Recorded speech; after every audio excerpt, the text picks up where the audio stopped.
আলহামদুলিল্লাহ, আল্লাহ পাকের লাখো শুকরিয়া। আমি বলতেছিলাম কুল্লু নাফসিন যায়কাতুল মাউত সুম্মা ইলাইনা তুরজাউন।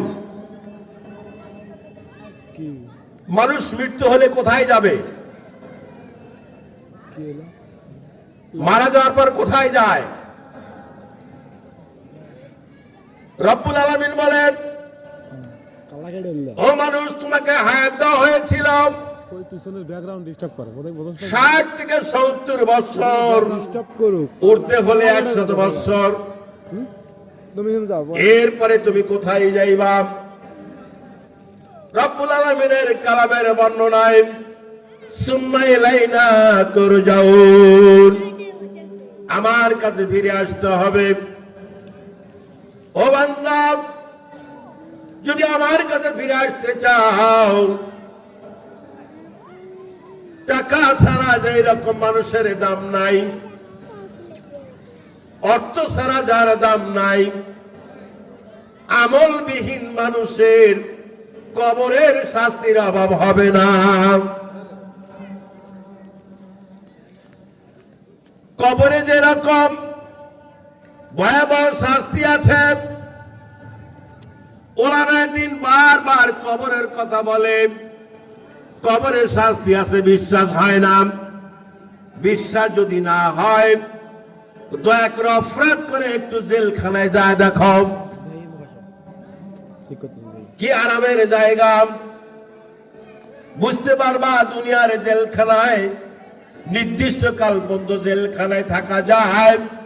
আল্লাহর জেলখানা আছে, আল্লাহর জাহান্নাম আছে, শুরু আছে আর শেষ হবে না।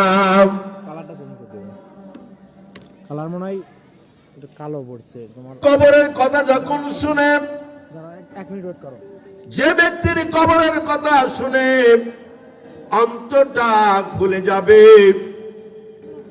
আল্লাহর ভয়ে কাতরাইবে। ওগো মানুষ, তুমি কি জানো তোমাকে কেন সৃষ্টি করা হয়েছে? রব্বুল আলামিনের ভাষা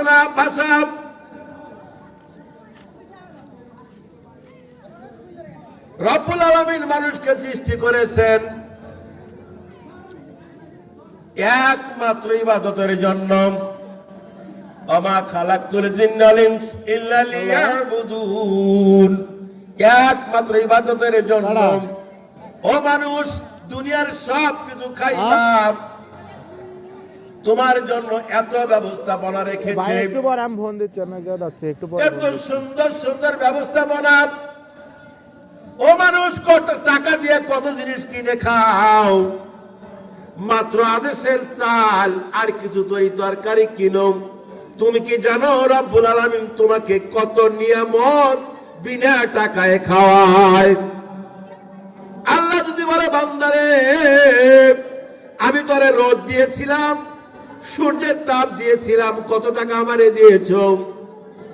ও বান্দা, আমি যদি তোমারে বলি দৈনিক কত টন কে টন অক্সিজেন খাইলাম, আমার নিয়ামতের অক্সিজেন খাইলাম, যে অক্সিজেন তুমি হাসপাতালে কিনতে যাও, 1 ঘন্টা অক্সিজেনের দাম কত তুমি কি জানো?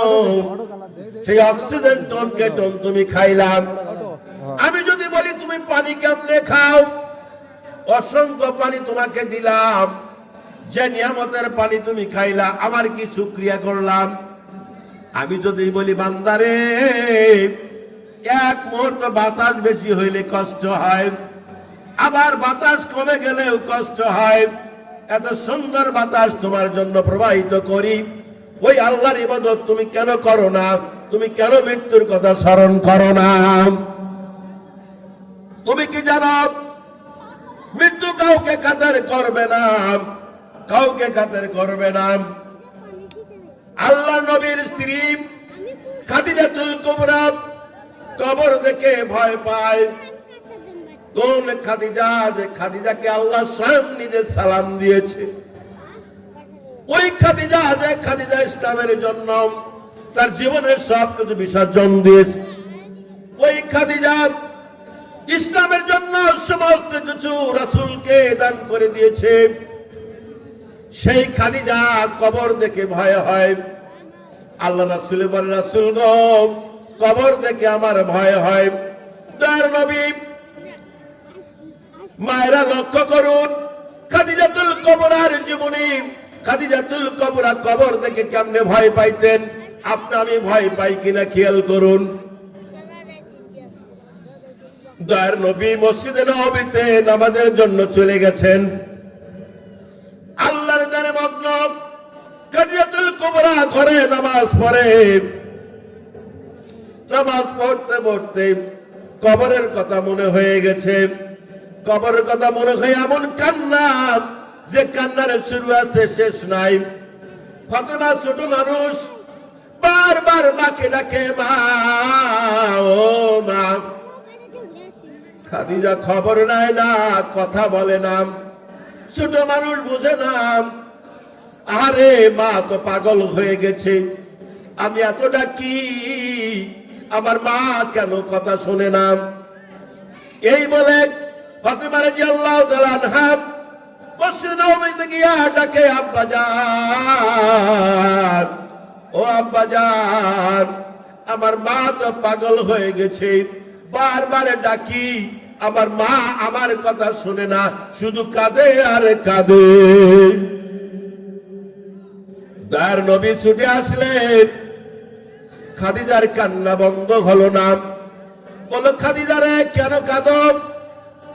ইয়া রাসূলুল্লাহ,